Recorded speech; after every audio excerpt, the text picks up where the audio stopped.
Hey, what's up, guys? The Stacking Kid here. What is up? I hope everybody's doing well, and I know it's been a month since I last posted a video, but yes, I am back, and I'm here to talk about kind of the silver to gold ratios and the silver prices right now. So, what's really interesting is this tiny piece of gold right here. That is a 1/10 ounce gold Krugerrand. That tiny little piece of gold, just for comparisons, there is my thumb. Little tiny piece of gold is, in fact, worth more than this big silver bar. See that? That's 10 troy ounces of silver compared to 1/10 ounce of gold. It is worth more than that. To be exact, it is worth 10.9 something something. But we'll just round that up and we'll add a South African Krugerrand to that. And now it is of just about equal value, which is what is really interesting to me. So prior to this, the silver to gold ratio was about 80 to 1, 80 ounces of silver to 1 ounce of gold. It was about equivalent, and it was creaking up, creaking down, just depending on what was going on. And during this time, silver has after silver's big dip when it went down to about $13, it dipped even below that. No, even down to into the $12 range. During that time, gold did not see the same dip. In fact, gold at some points during that was in fact rising, and right now gold is at around $1,700 compared to this silver's $1,530, which is very interesting to see the correlation between these two metals kind of separate out.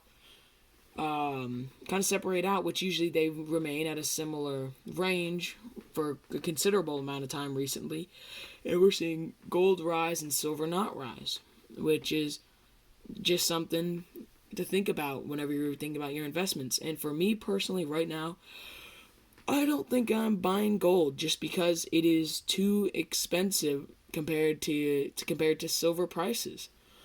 And we're seeing oil drop, where silver even dropped from where it was prior, and we're seeing gold rise, and that is because of fear of an economic drop. But realistically speaking, if the economy does tank worse than it already has, we'll probably see silver gain at a higher margin in a quicker period of time than gold.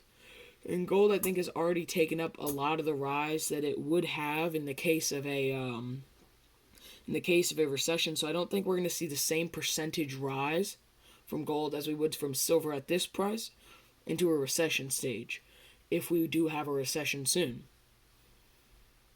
So, I think it's really important to think about, instead of when everybody's saying gold's on the rise, everybody should be buying gold. When, yes, gold really is a great investment for being stable, and yes, it did go up. So if you bought it, like I bought all my gold at around at $1,200. So I made a good percentage wise profit, right? Compared to silver, which most of it I bought between the $14 and $16 range. So I really haven't made much profit on silver at all. But the reason why for right now I'm sticking with silver as my main precious metal investment, so the reason why I'm doing that is just because silver is at a much lower price compared to gold in the way that they're rising during this economic downturn. And I'm hoping that it doesn't turn into a recession, but in the case of a recession, I think we'll see silver as a higher percentage gain. And just remember, everybody, I am a 14-year-old talking about precious metals, so remember, do your own research before putting money into precious metals. But this is just my opinion, and my opinion alone. And I hope you all have a great day, and make sure to leave a like and a comment down below. And if you haven't already, subscribe if you'd like to see more content like this. And just so y'all know, I do coin auctions, all that kind of stuff. So I hope y'all enjoy. Have a great night.